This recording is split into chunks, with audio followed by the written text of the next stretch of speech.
So, good evening, everybody. It is March 1st, 2023 at 6 p.m., and I would like to call to order the regular meeting of the James City County Planning Commission. Mr. Holt, will you call the roll, please? Mr. Rogers. Here. Mr. Rogers represents the Berkeley District. Ms. Knoll. Present. Ms. Knoll represents the Stonehouse District. Mr. Rose. Here. Mr. Rose represents the Roberts District. Mr. Polster. Here.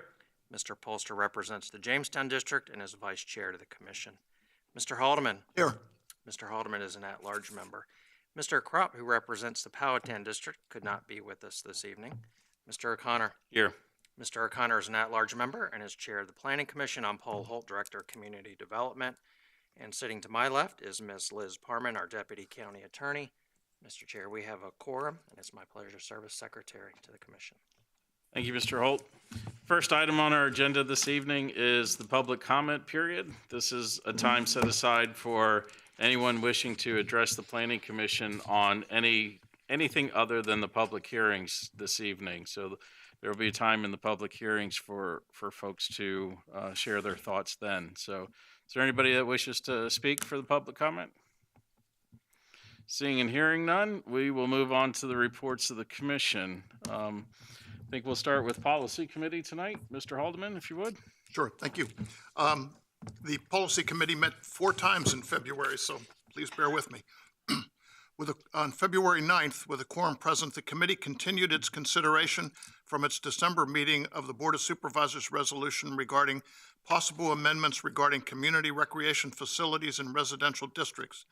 After further discussion, and in light of the fact that the abuse of neighborhood recreation facilities is a rare occurrence, that enforcement of an ordinance would be a substantial burden on staff, and that there are easier ways to handle such issues, the committee unanimously recommends that the Planning Commission recommend that the Board of Supervisors not adopt a new ordinance until such times as the problem grows more severe or more prevalent. Preliminary draft SUP provisions will be created for consideration in that event. Ms. Ellen Cook then led a discussion on the department's applications for capital funds under fiscal year 2024 to 28 CIP. No decisions were reached or sought. Following numerous questions from the committee members, staff arranged for several department representatives to attend the February 16th, 23rd, and 23rd meetings. The next meeting was on February 16th. The committee continued its evaluation of CIP applications from various county departments. No decisions again were made or sought. Several members of staff attended the meeting to answer questions about their respective departments' applications. The committee agreed to meet with representatives of other departments at a regular meeting on Thursday, February 23rd. At the meeting on February 23rd, the committee continued its evaluation of 32 CIP applications from various county departments. The committee's numerous questions had been answered by department representatives over the past 2 meetings and by email. The committee unanimously recommended priority rankings on a spreadsheet provided to each commissioner. The top 10 are Stormwater Capital Improvement Program, Fire Station number 3 replacement, Transportation Match, Lower County Park, the New Grove Area Library, Human Service Center renovations, Open Space Match, Grove Convenience Center, new pre-K space, and War Hill Sports Softball Baseball Complex.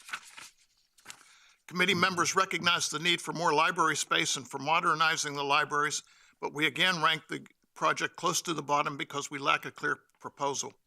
The committee also made the following recommendations outside of the applications. Number 1, to add Fire Station number 6 to the 5-year CIP based on its high rankings in earlier CIP evaluations and a need based on population growth. Staffing and equipment is now in place. And number 2, consolidate projects where feasible and where marshaling costs or scale efficiencies yield savings. Possibilities are paving projects at Chickahominy River Park and combining Pocahontas Trail with Blow Flats Road improvements. There was a special meeting held on February 23rd. The committee continued its discussion of residential development density calculations following its January 12th meeting, and additional guidance from the Board of Supervisors at its January 24th business meeting, and reviewed staff's draft of amended changes to the zoning ordinance. Residential and mixed districts treat density calculations differently, and the committee discussed each separately. A1 and R8 districts use density calculations relying instead do not use density calculations, relying instead on lot size to determine density. The committee recommends by a 2-to-1 vote that it stay that way. R6 district does not use density calculations, relying instead on lot size to determine density. The committee unanimously recommends that it stay that way. R1, limited residential, R2, general residential, R3, residential redevelopment, R4, residential planned community, R5, multifamily residential and PUD planned unit development, and residential cluster development overlay districts use a stepped approach to calculate density. The committee recommends by a 2-to-1 vote that the calculation should be changed to net density. This will be inconsistent with the gross density stipulated in the low-density residential and medium-density residential districts of the comprehensive plan. Finally, mixed-use districts currently use the stepped approach. The committee recommends by a 2-to-1 vote that the calculation should be changed to net density. Economic opportunity districts currently requires a density based only on developable area, effectively a new net density calculation. No changes are recommended. The committee believes that that the draft amendments to the zoning ordinance meets the intent of the board's initiating resolution. The committee discussed providing offsets to affected property owners, but makes no recommendation on the subject. That's it for me, Mr. Chairman, unless there are any questions. Thank you, Mr. Haldeman. Ms. Knoll, Development Review Committee. The Development Review Committee met on February 15th, 2023. Committee members present were myself, Chair Frank Polster, Steve Rogers, and Rob Rose. Staff present were Josh Crump, Principal Planner, Tom Leininger, Principal Planner, and Suzanne Yeats, Planner. There were 2 cases on the agenda for the DRC action. Special Use Permit 220051, Ironbound Crossing Wawa, and Church Parking SP 220089, Chickahominy Riverfront Park RV Storage Lot. On SP 220051, Ironbound Crossing Wawa and Church Parking was before the DRC to appeal the planning director's determination regarding the required landscape edge consisting of a structural site element such as fencing or wall, or combination or equivalent as stated in the adopted design guidelines. The applicant has provided a row of hedges to create a landscape edge. The planning director determined that the hedges did not meet the intent of the design guidelines. Mr. Rinaldi appealed his decision to the DRC. Mr. Rinaldi provided a brief background on the parcel and the applicant's intent of the design guidelines, and that it was not their intent to restrict the landscape edge or to just a wall or fence, and that the hedges met this requirement. Mr. Rinaldi stated that due to the numerous easements along the property lines of Ironbound Road and Old Ironbound Road, there would not be sufficient space for a fence or a wall to be provided. The members of the DRC had a brief discussion regarding how hedges could meet the intent of the design guidelines. The DRC voted 3-to-1 to approve the applicant's appeal of the planning director's determination and to allow the use of hedges within the landscape edge. SP 220089, Chickahominy Riverfront Park RV Storage Lot, was before the DRC for a determination of master plan consistency and approval of the proposed tree clearing. Planning staff determined that the RV and boat storage lot is not generally consistent with the master plan or Shaping Our Shores report referenced in the currently adopted special use permit. However, staff does find that the proposal would be consistent with the 2020 Shaping Our Shores updated master plan adopted by the board as a guidance document for development of the park and the pending SUP application, which is currently under review and includes an updating 2023 master plan. No, sir. I'll get those. Let me see if I can adjust those mics. Thanks.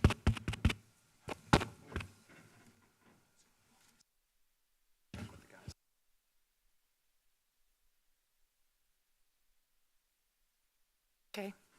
The DRC held a brief discussion on the proposed changes and the economic benefit to the county.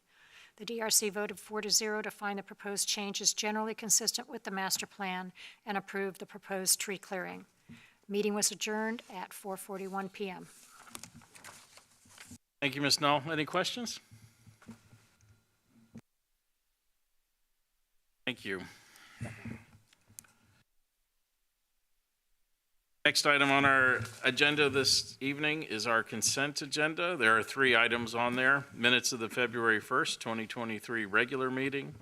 Development Review Committee action item, Site Plan -22-0051, Ironbound Crossing Wawa and church parking. And our final item on the consent agenda is the Development Review Committee action item, Site Plan -22-0089, Chickahominy Riverfront Park RV Storage Lots. Did anybody wish to pull any of these for discussion? Move to approve? So there's a motion to approve. All in favor? Aye. Any opposed? Motion carries. Thank you very much.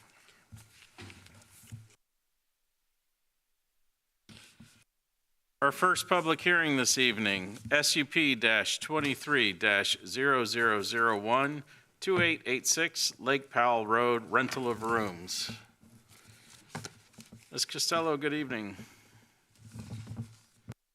Good evening, Mr. Chairman and members of the Planning Commission. Ms. Emily Martell has applied for a special use permit to allow for the short-term rental of a 4-bedroom, single-family home at 2886 Lake Powell Road. The property is zoned R2 General Residential and designated Low-Density Residential on the Comprehensive Plan Land Use Map and is located inside the primary service area. The property is served by public water and sewer. If granted, this SUP would allow for short-term rentals throughout the year. No changes to the footprint of the home is proposed. Staff finds some favorable factors for this application, such as the presence of adequate off-street parking and that the owner will live on site. Staff finds the proposed use will not negatively impact levels of service for roads and other public services.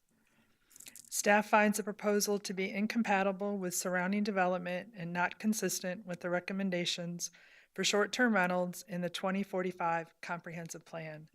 Staff therefore does not recommend approval of this application. Should the Planning Commission wish to recommend approval, staff has included proposed conditions for consideration. I am happy to answer any questions you may have, and the applicant is also available. Thank you. Any questions for Ms. Costello? Mr. Rogers? Thank you. I think it's really a definition question, if you can help me. And that's when I was reading the description of the type of road where it's recommended that a short-term rental exists. And the recommended place is a major road. It looked to me, unless I read it wrong, so correct me, that the road where this property exists is called a major collector road. And I didn't understand where a major road and a major collector road, where what one offers that the other does not. The major collector road is the type of road that VDOT classification system. So we consider a major road, a major collector road, a major road. They have major arterial roads. They have different descriptions. So we base major road, we compare it to the description that VDOT has classification of roads. I think I don't have the exhibit open, so did it say that this property is on a major road? It fronts on Lake Powell Road, which is a major collector road, so it is on a major road. The access, however, is taken from there's a private road off of Lake Powell Road, but it's on the corner of the private road and Lake Powell. So I guess what I'm getting at is in my head, I keep like a little score sheet, right? Owners on the property. What was the issue with the access road? Is it because the access road itself is not a major road? No, we consider the property to be on a major road because it fronts on Lake Powell Road. Right, so that was not an unfavorable factor. That was not an unfavorable. That's my gaffe. All right. No. Excuse me. Alderman? The unfavorable parts, this is a question, are the unfavorable parts the fact that it's not in a designated rural lands area, that's one. Yes, it doesn't meet the designations that the comp plan suggests for short-term rentals. And it's not in an existing platted subdivision? Is that or is it in an existing? It is not located in a platted subdivision, so So that's those are the- favorable. The only unfavorable one is the comp plan designation. The rural land, the fact it's not in a rural lands or neighborhood. Okay, great, thanks. Any other questions? Mr. Rogers? No, I was thanking Jack for clearing that up. I had two issues, and I clearly talked about not one of them, so thank you. Thank you, Ms. Costello. At this point, I would like to open the public hearing. And the first speaker card I have this evening is Emily Martell.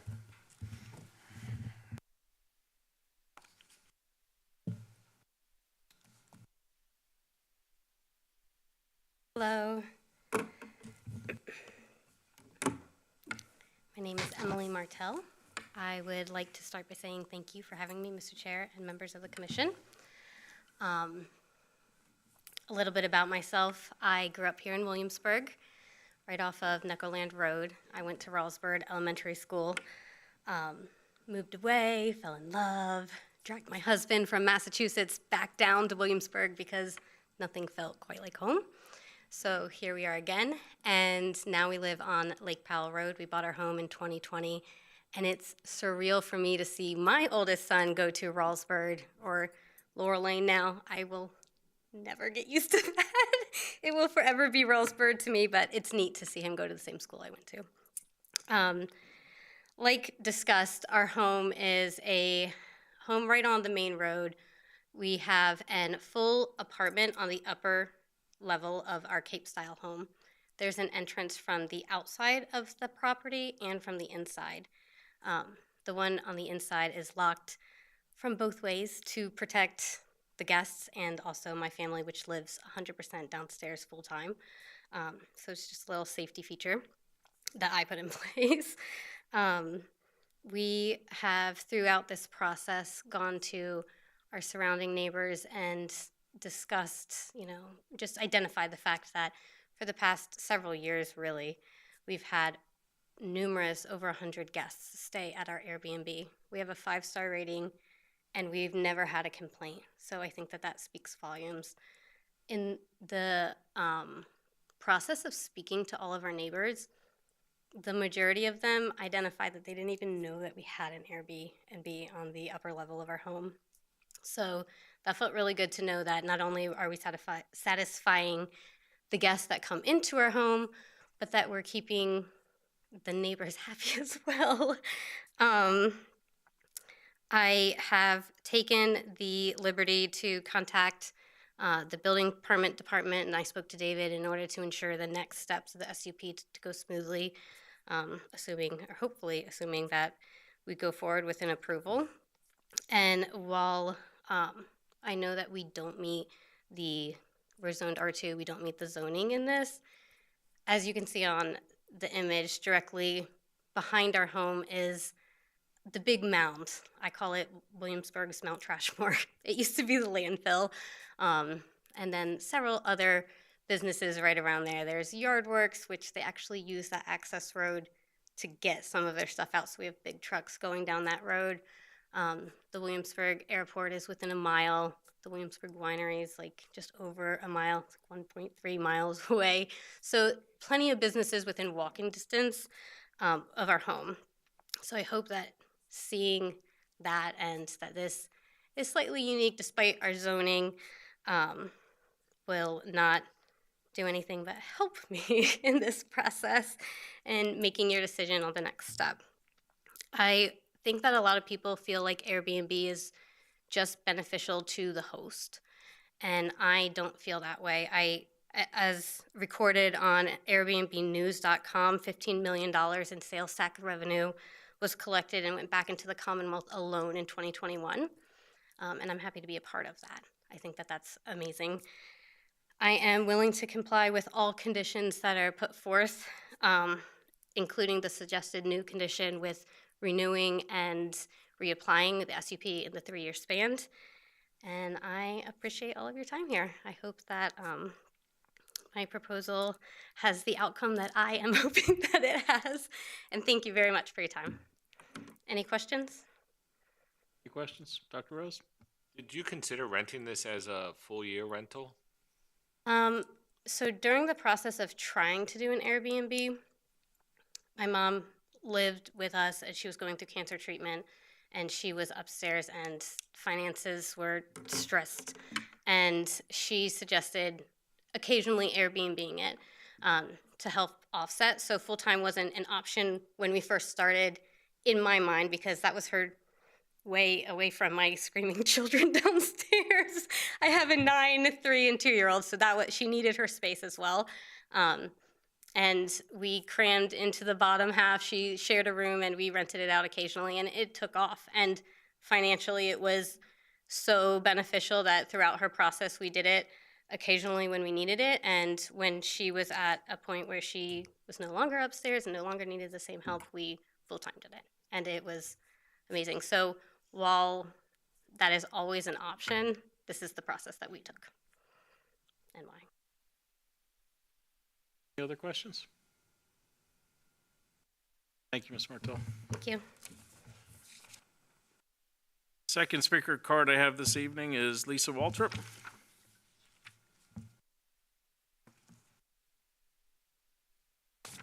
Good evening.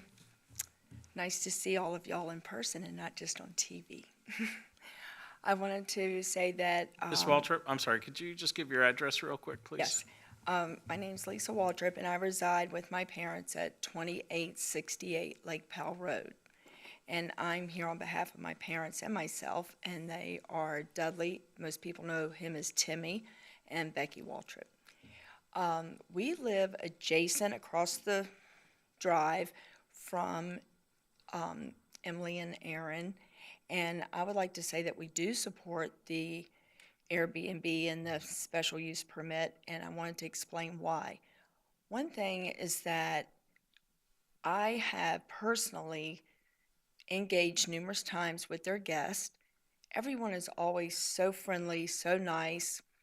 Also, we can see them coming and going from our home. There's never been any noise, wild parties, loud voices. You know, it's just added to the community, I feel like, along with those of you who have lived here numerous years, like we have been born and raised here and been on Lake Powell Road our whole life. You used to drive down Lake Powell Road and you didn't know if a home was trying to figure out what paint color it wanted to be, and the paint color choices wouldn't be there just for a week or two, it'd be there for years. So as you drive down Lake Powell Road now, it is so pretty. All the homes that have turned their homes into Airbnbs, their yards are kept up, the homes are kept up. So I feel like with the Airbnbs, it's not just the guests that benefit from a home atmosphere and room to have all their family and children and everyone together under one roof, but those of us who live in the community have to drive by the homes all the time. They're so much nicer now. They really are. Also, I will say from our own family members, there is a lot of noise at times with loud trucks and music. So it's nice. No noise comes from the Airbnb homes. I also wanted to say that Emily, she is a stay-at-home mom. And I know for a fact that she wouldn't be able to stay at home if they did not have the Airbnb. And it's so expensive for childcare that it makes it so hard for a family. And I honestly think it's very important that the mom or dad, whoever, is in the home again, because I think that's a lot of our problems in society now, where the parents both are working. You have latchkey children, or the parents are just so burnt out by the time they get in the home and have to deal with their children that they haven't even seen all day. So I think it's a plus, and I'm really praying that they get it so she can stay a stay-at-home mom. And I wanted to thank y'all, and I wanted to ask, did anyone have any questions? Thank you, Mr. Waltrip. Okay. Appreciate it. Thank you. Is there anybody else that wishes to speak on this public hearing? Seeing and hearing none, I will close the public hearing and open it up for discussion or motion. Mr. Polster? I have a question for staff, Ms. Costello. Is in your report here, in the project description, you talk about how unlike a tourist home use, this is a rental. So when they kept on referring to Airbnb, the Airbnb, as at least I understand it, is associated with the tourist home, not the rental room. Am I wrong about The that? Airbnb is a platform where they're Right. using to rent their short-term rental. We have two classifications of short-term rental where one is the rental of rooms, up to 3 rooms, the owner lives on site. And then the tourist home is where you can rent up to 5 rooms and the owner does not have to live on site. So it's a short-term rental. The Airbnb is just a platform where they're advertising their short-term rental. So was this ever in front of the board or the planning commission to use it either as a tourist home or as a short-term rental, since they've been using it for Airbnb for a number of years? I mean, this particular Yes. address? No, this is the first time that we have an application for this address. Thank you.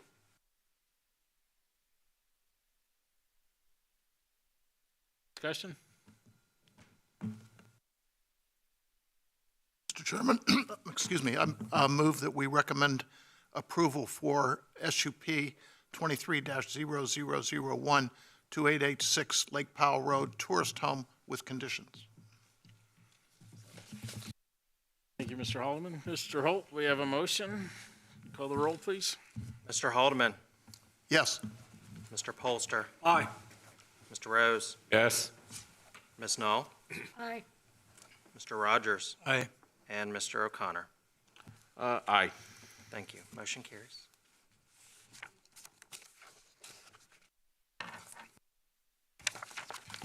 Our next public hearing this evening is AFD 22 0018 278 Ivy Hill Road, Mill Creek AFD edition. Mr. Reisinger, good evening. Good evening, Chairman and members of the Commission. Mr. Chris Taylor has applied to enroll in approximately 256.85 acres of land located at 278 Ivy Hill Road into the Mill Creek AFD.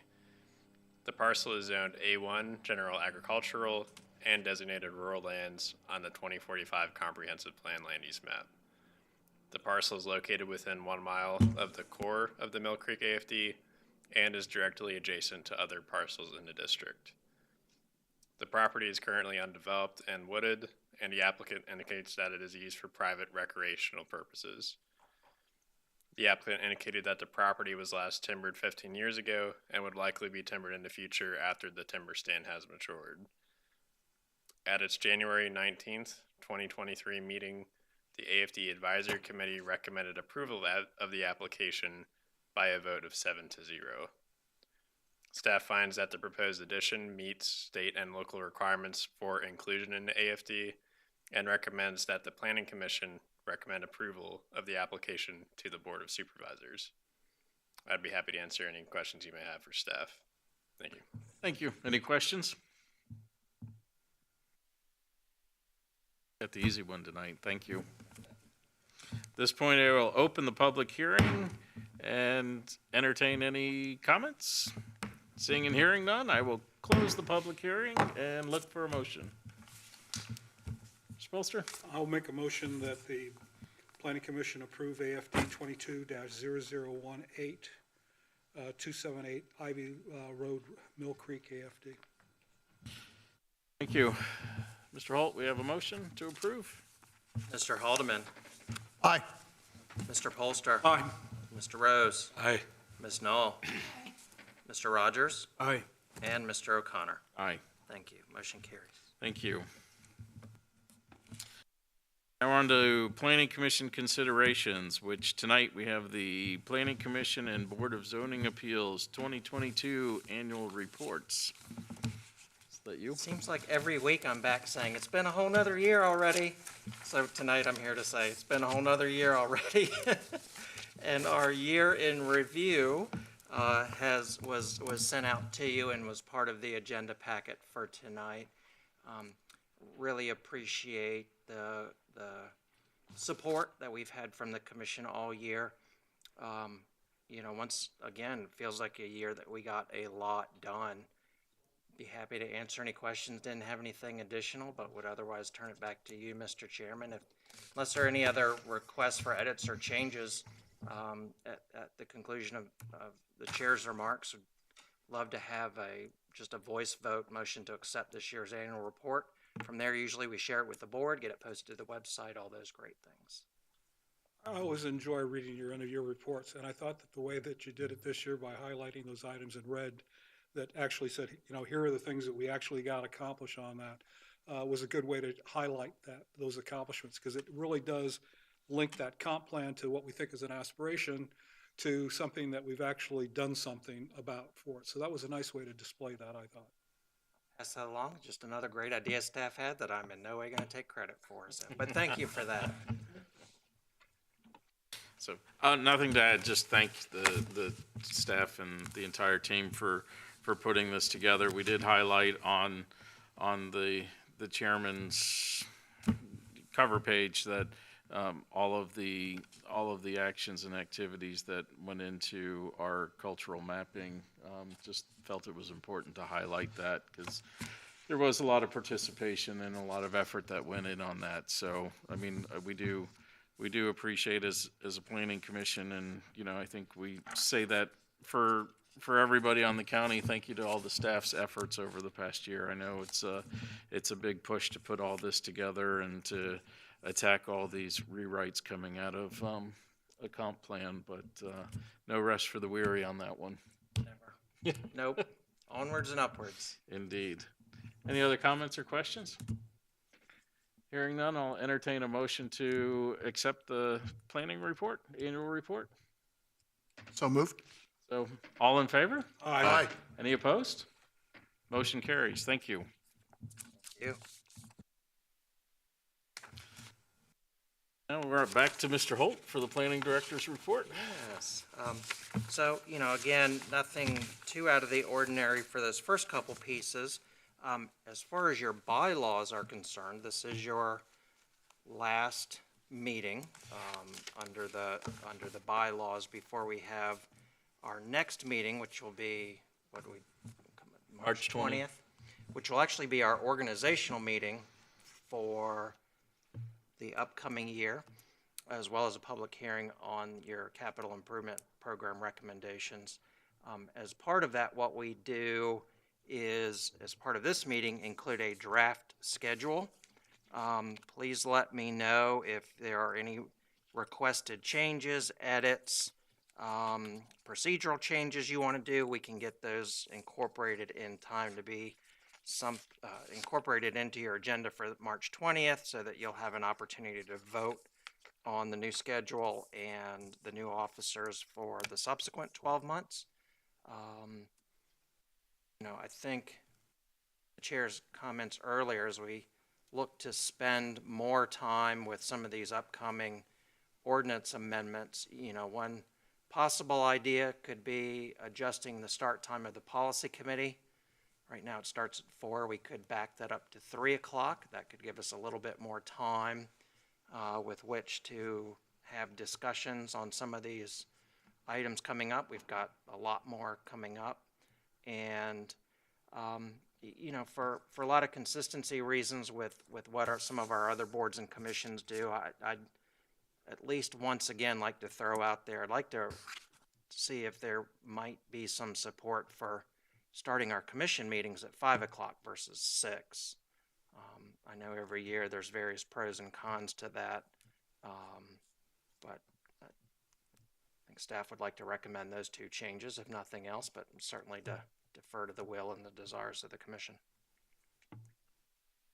Also, Paul and I had talked about moving policy committee to 3 o'clock, just because we have so much, and it kind of hit home for me once again through CIP, because we have so many people that are there, and then we just carry those discussions on, sometimes long past 5. So it's a lot of time, a lot of staff time and effort that goes into it. So, it was my suggestion to move policy to 3 o'clock, and, if we wanted to keep it the same across the board, maybe DRC could go to 3, or DRC could be 4. It's not nearly as busy and used as it used to be. So you just open it up for people's thoughts. I was gonna say that at least on the policy committee, I'm not too worried about the CIP because of the number of meetings that we have. And so this is a perfect example where, in fact, we're not gonna do tomorrow's meeting because we've settled everything up. And I think what was instructive about this last meeting that we had is that we'd actually gotten all the answers to our questions, and we didn't even ask them to come in for it in there. And I think that's another way of trying to get to that. But the other thing about the policy committee meeting at 4 is I don't know that it's a problem for our discussions as much as it's the staff time. And that's really at least I've seen with at least 3 or 4, we're stringing these things out over 3 or 4 months with it. I mean, we still haven't gotten to the cluster, and we did that, in December. And I understand there's been some intervening pieces, but, my suggestion would be that if we find ourselves in that kind of a conditions where the board is asking us to speed things up, or if we're getting something that's coming in that's not really originally part of your workflow, then we adjust the calendar for an additional meeting to be able to recognize that. And the point is that it's another way to get the process of the policy committee to the planning commission to the board for it. So right now, we're not going to see the one that we just did the other day on the not the redistricting, but the net versus gross until April. And then it won't get to the board till May. So I'll try to round that out a little bit. Yeah, that's certainly an option. If I think the pros and cons of that, as I'm thinking through my head, it would actually be easier for staff to have more items on a regularly scheduled agenda time if we were able to start a little bit early than schedule the special meeting. As you all can appreciate, the ever evolving nature of all of our meetings is always, once we get done with one, we're already almost done with the next one, and we're in prep mode for the ones after that. So between DRC policy, board items twice a month, planning commission, policy DRC, it's actually a little more difficult to schedule another one, because then that means we're having to readjust for a PC agenda packet or a board agenda packet. And the way we have them schedule-wise on the weekly ones, we're just able to balance that just right and kind of come out of one meeting and get ready for the next regularly scheduled one. So actually, again, long-winded, confusing way of saying it's actually easier to do a little bit more if we have earlier start times, because we could put more on the one agenda. If you had more items on the agenda and you had the staff time to do it, I would agree. Yeah. That's another way of doing that. I don't know what your calendar is going to look like for the rest of the next year. So can you give us an idea of how many ordinance changes that you're looking at, and what you think the schedule is going to be like? Yeah, so gosh, it does sort of take us back to the joint meeting that the Planning Commission had with the board, where we had laid out the work plan items based on the initiating resolutions that the board had adopted. Was just kind of enough to fill up the work plan for this year. Subsequently, as you know, we've had at least 2 other initiating resolutions and requests from the board to also prioritize ordinance amendments for the vape stores, so those will be coming up to your next policy committee meeting, as well as the residential density. And so we've been able to work those in, but as you'll recall back to that earlier one, we still need to get back to, once we are able to sort of set aside these initial, now I guess 7 it is, sort of prioritized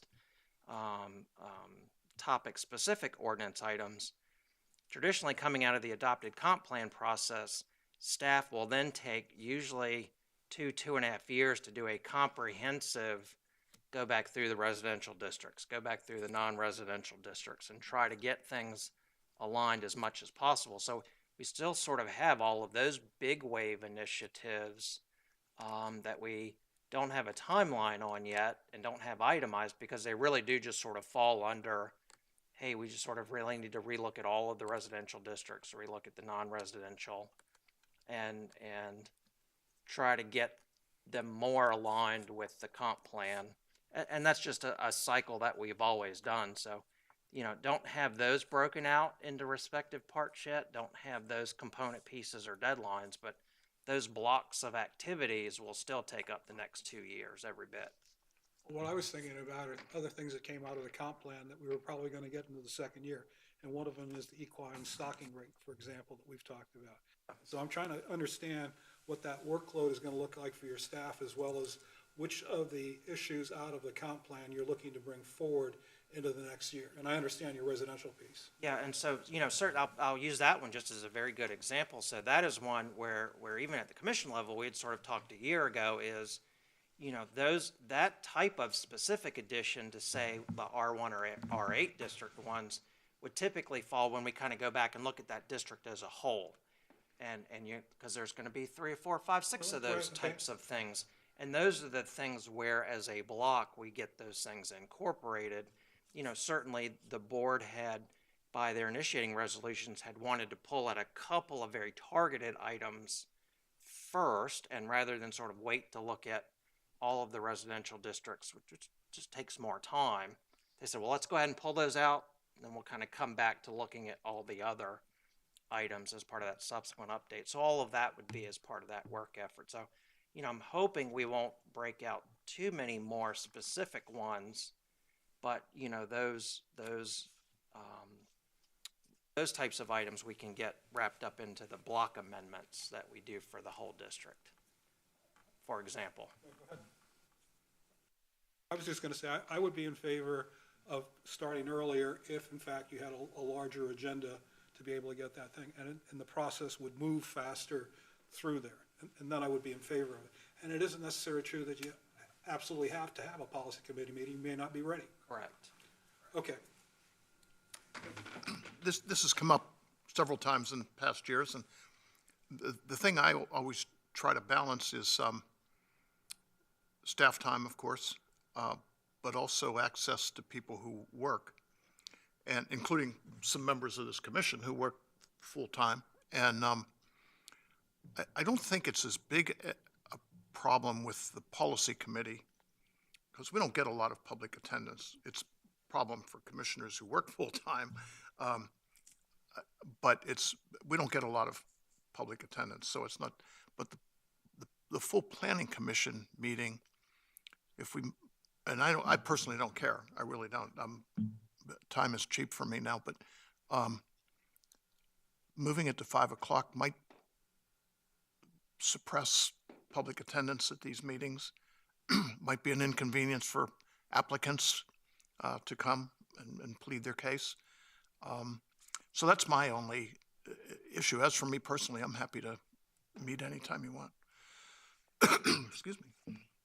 Well, I agree with you, Jack, because with Tim and with Rob. And Steve. And Steve too.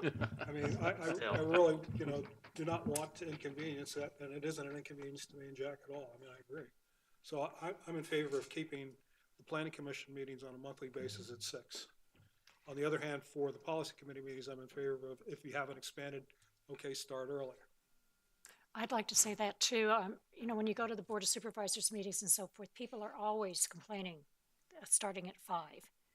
And I'm glad we start at 6. And I really think that allows people to get off work and get in here. And we have people that work, I don't, but Rob does and Steve does, and so does Tim. So I think we need to keep it at 6, in my opinion. Yeah, I personally think, it's a barrier to recruitment. So it's, for a policy committee, but I may not even be on it next year. But, I recognize that need because we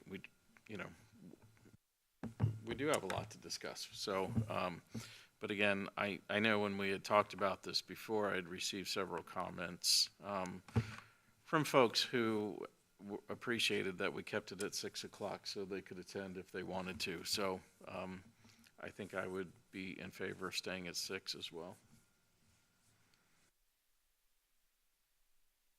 Makes sense. Can I just ask, and I'm not really sure if Paul or somebody else in the room knows this, when I was on the BZA, I feel like we moved the hearings up. Do you know, do they meet at 5? I think they do. I think all of the other ones do. A lot of them followed suit with the board change many years ago. Just don't know what so most of the time when I was on the BZA, it was at 6. I don't know if the readout that was a great decision or not. They had the same concerns, that especially the public comment, which we used to get. We had sort of a group that liked to come, and they did not appreciate it moving from 6 to 5. The feedback is very well appreciated, and again, I think that's exactly the reason why we, many years ago, moved to just sort of giving you all the draft this before meeting and having these discussions, though that we won't have to have them in the middle of an organizational meeting. We'll have all the materials updated for the policy committee, and we'll move forward from there. So. Planning Commission used to meet at 7 years back, didn't it? Correct. I agree. It's past your bedtime. You all have Gets not, later and later well, at every least year, most doesn't of you have not had the pleasure of being in those till 1 or 1:30 in the morning. So, Long time since we've had one yeah, of those. thank God. So, Okay, thank you. anything else on calendar or otherwise? No, again, no need to take any action on those tonight, really just for the purposes of getting feedback from you. We'll clean everything up, time for your March 20th agenda, and go from there. Thank you. Thank you. Last item was Planning Commission discussion and requests. Anything for the good of the order?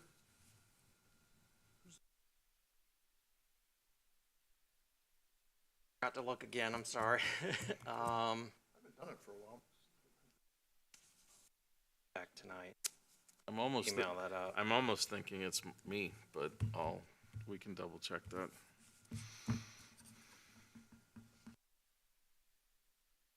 It'll be super easy, or this month rather, because I think we only had the one case on your, new case on your agenda last month, so.